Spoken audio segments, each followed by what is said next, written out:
বিসমিল্লাহির রহমানির রহিম। আসসালামু আলাইকুম।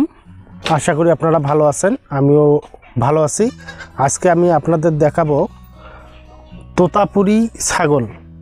তোতাপুরি ছাগল করে বাজিমাত। এটা বাংলাদেশের আবহাওয়ায় খুব ভালো মানের উৎপাদন দেয়। আমি এক খামারের কাছ থেকে জানবো আসলে এই ছাগলটা ইনি কতদিন আগে নিয়েছিল,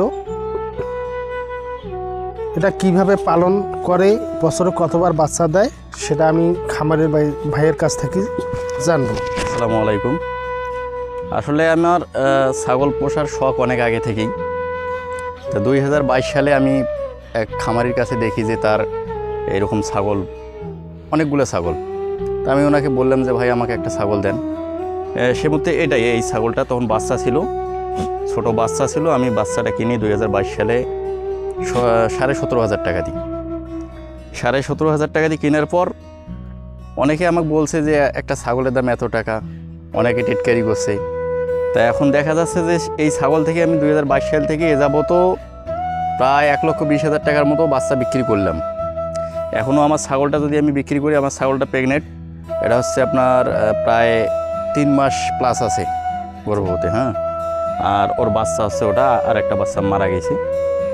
হাইলুনটা আমার যদি বিক্রি করি, ওটা বিক্রি করলে আমার প্রায় 35 থেকে 40,000 টাকা, নাইলেও 30,000 টাকা আসবে এরকম। আপনার হাইলুনটার বয়স কত?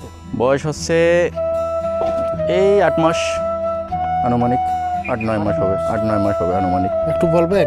ছাগল তো ওই যে আমার এই জবা কাটা মেশিনের যে জবা কাটাটা আছে, এই জবা কাটাটা খড় কাটা যেটা, খড় কাটা যেটা, সাথে কি কি মিশ্র করে? এর সঙ্গে থাকে গমের ভুসি, তারপর হচ্ছে ফিট, এতটুকুই আর কি। তো এই ছাগলগুলো আপনার বছরে কয়বার বাচ্চা দেয়?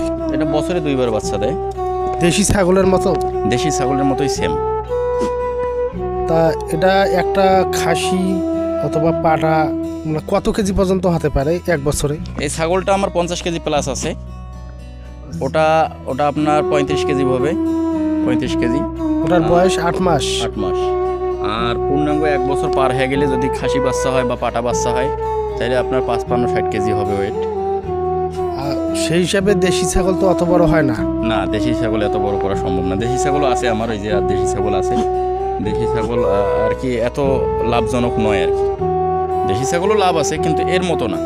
এটা হচ্ছে শৌখিন জাতের ছাগল, তো একটু মানুষ বেশি আর কি এটার প্রতি আকৃষ্ট হয়, এবং এটা বিক্রি করতেও আর কি পাটির অভাব হয় না আর কি। মোটামুটি পাটি ভালো পাওয়া যায়, মানে দেশির চেয়ে 3 গুণ লাভ বেশি সেই হিসাবে। তাহলে এটা অবশ্যই লাভজনক। তাহলে নতুন যারা করবে তারা কিভাবে শুরু করবে একটু বলবেন? ছাগল পালতে গেলে মূলত ছাগলের ঘর করতে হবে। আর আমরা যেভাবে এই যে মাটির মধ্যে রাখি, এটা রাখা যাবে না। আমার ঘর আছে ভেতরে, ছাগলের ঘর মাছা দিয়ে করতে হবে। অবশ্যই যেন একটা মাছার মধ্যে থাকে। মাটির মধ্যে যদি থাকে, মাটি ঠান্ডা লেগে বিভিন্ন সর্দি কাশি জ্বর ইত্যাদি হয়, ছাগলের পিপিআর হবে, মারা যাবে। এই জন্য যদি মাছা থাকে, মাছার ওপরে রাখলে এই রোগ প্রতিরোধ ক্ষমতাটা বৃদ্ধি হবে এবং ভালো থাকবে। বিশেষ করে ঠান্ডার সময় ঠান্ডাজনিত কারণে যেরকম সর্দি জ্বর পিপিআর এই রোগগুলোর প্রভাব দেখা যায়, যখন মাছার মধ্যে থাকবে এই রোগগুলো কম হবে। এজন্য মাছা করতে হবে, এবং ছাগল মানে আপনার রশি লাগে পালা যাবে না, এরকম ঘর করতে হবে। বা অথবা আরও যদি জায়গা থাকে, আমি করব জায়গা, আমার আপাতত এটা শর্ট জায়গা, আমি বড় জায়গা করব। বড় জায়গা বাউন্ডারি ঘিরিয়ে আমি ওখানে শাড়ি দিয়ে পালবো আর কি ছাগল।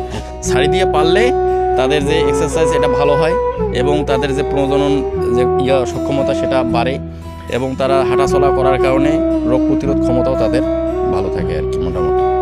এই জন্য শাড়ি দিয়ে পালতে হবে ছাগল।